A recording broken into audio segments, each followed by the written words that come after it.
I met this beggar. He's not a beggar. He works here on the beach and he parks cars, right? But he's always begging in his work parking suit. You get what I'm saying? He's got this parking thing on him. And then he goes around and he begs all the time, and then he does the cars and he begs his clients even. Then he comes to me, he's starting to beg, and he's most lekker drunk because it's most Christmas. And he was not in the mood for whatever. Hey, so I'm like, no, I'm not gonna give you nothing. He's like, yeah, but I got an ID. Look, I got an ID.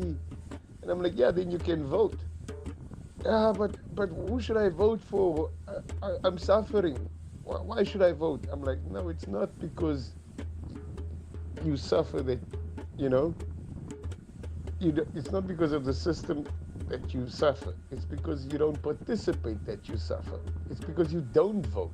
That's why you suffer. If you would vote, you would stop suffering. You get? So he's like, yeah, huh? Why? How? Like, because the power is always with the people in this country.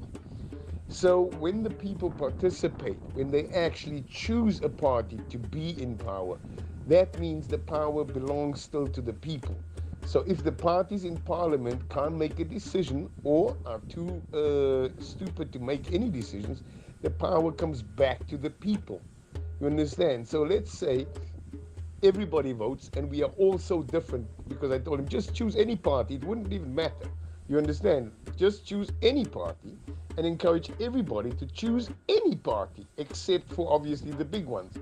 But even if you want to choose the big ones, it doesn't matter, because if you look at it this way, in our country we are so different. ANC doesn't have the big numbers, so if everybody would vote, we would obviously split our vote amongst all these parties, and everybody would vote for their personal party, which means the vote would be split and no one would get power, which again means the power comes back to the people. So the people always hold the power in the country. And that means they stop suffering. They determine what's happening in the country. Now, if they don't vote, let's say half the people or more people than half don't vote. Then the little people that vote, those few, they determine who gets into power. Those in power stay in power, and they determine that the 70% who don't vote will suffer, which means you don't get power. You understand? And he was listening to me while he was drunk, and I explained it 2 or 3 times, and I think he got it in the end. But then he still doesn't go choose to vote, you see, because it's like understanding something and then acting upon it are totally different things. You understand? And his mind works in a certain way. He is trained to beg and to think, oh, I'm suffering, I'm so poor.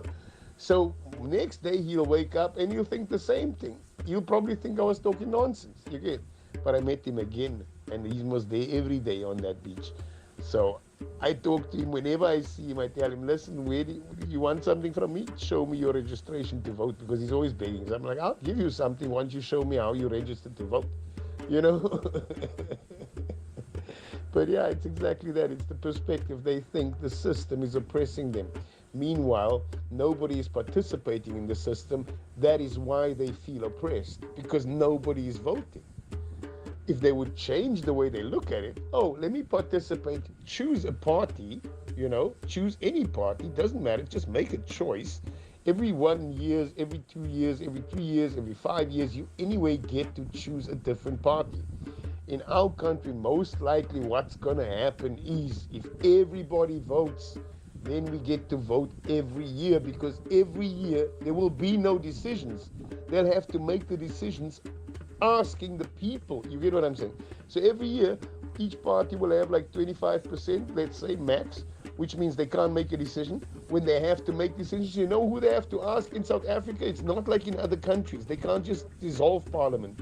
They have to come back to the people and ask the people, what do we do now? And that's when the people again gain power. So the power stays with the people in this country, in our system.